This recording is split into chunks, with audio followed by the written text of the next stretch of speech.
Have you been to America lately? A lot of Americans really haven't. For months, most of us have stayed close to home. We've had to. So the next time you get on a plane and visit a couple of American cities, you may be surprised, especially if you remember those cities well from before the pandemic. An awful lot has changed in a short time. Many stores and restaurants are closed. You expect that. Churches are locked on Sunday morning. That's weird. The streets seem empty except for the parks, which are full of the homeless.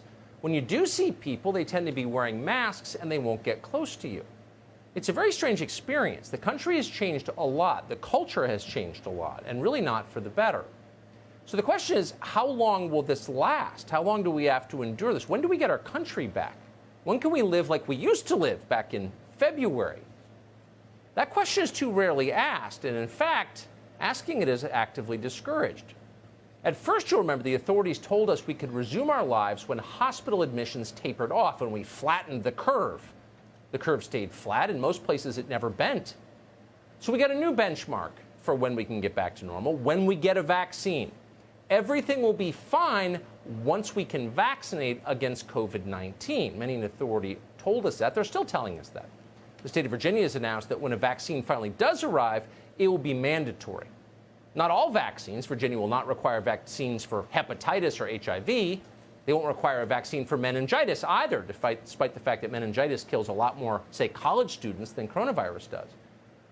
But once we get a corona vaccine, they're telling us, all will be well. But now they've changed that.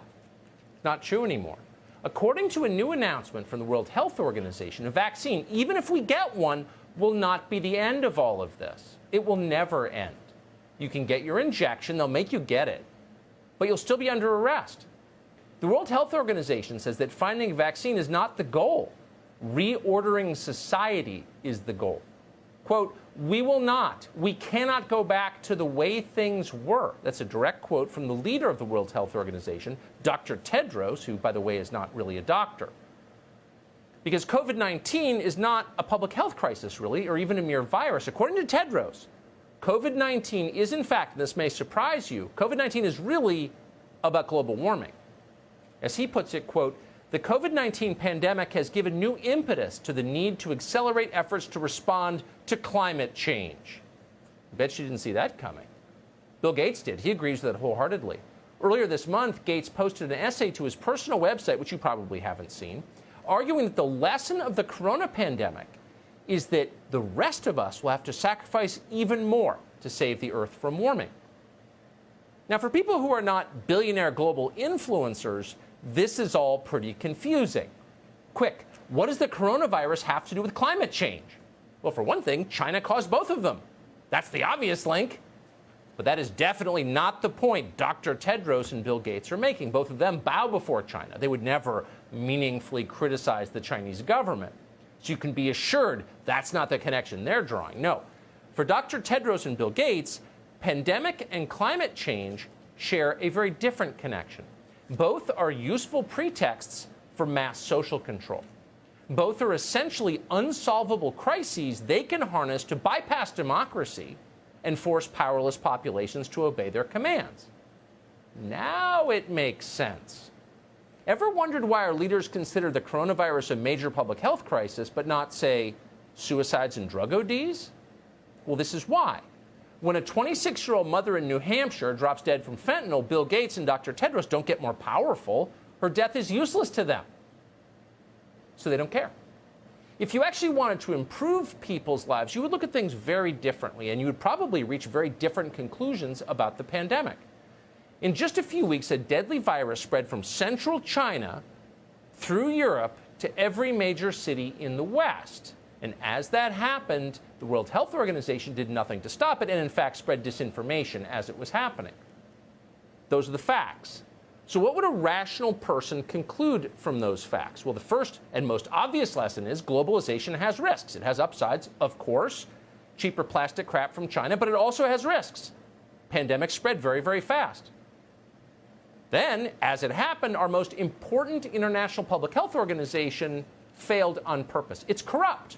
The WHO is corrupt. That's a huge problem. That's the other lesson. But no one's learning those lessons.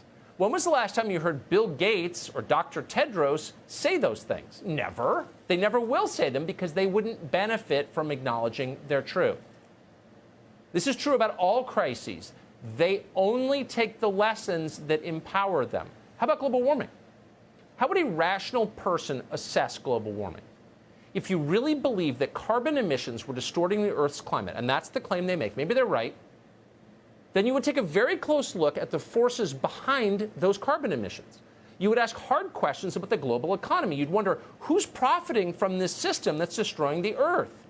How exactly do the richest, most powerful people in the world, that would be big finance and the tech monopolies, contribute to carbon emissions?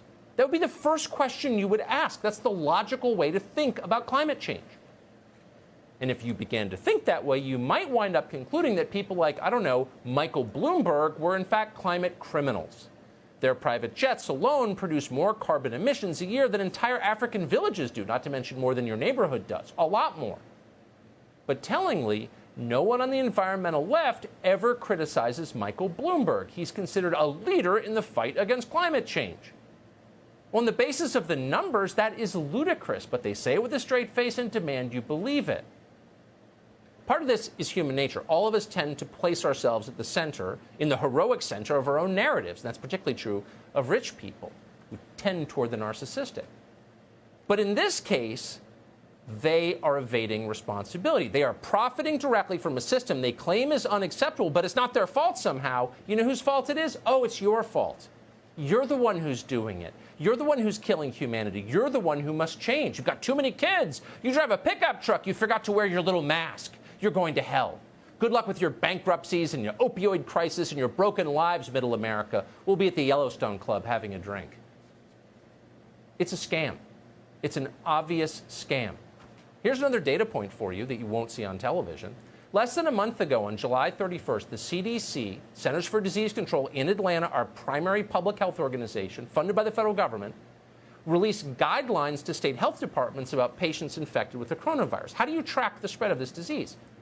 In a footnote in the release, the CDC acknowledged that researchers lack evidence that, quote, masks offer any protection against coronavirus, any, at all.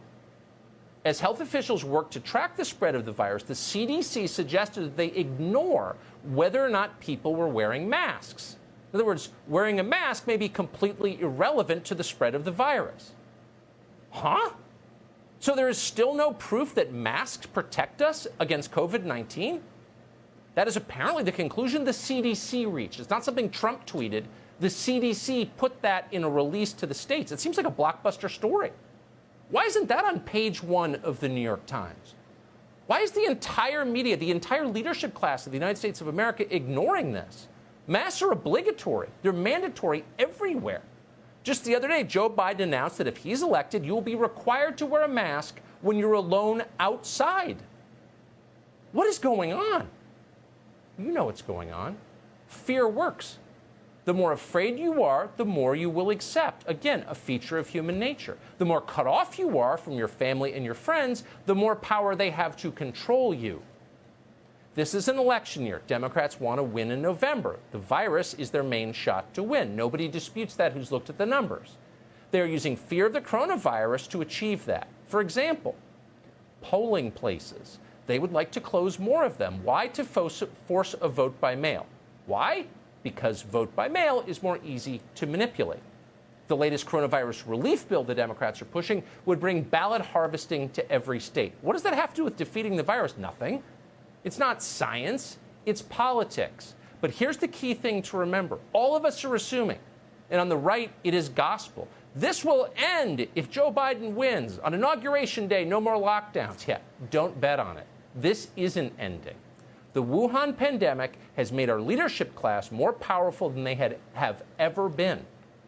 Why would they relinquish that? The only politician in America who has ever given up power voluntarily is George Washington, and they're toppling his statues.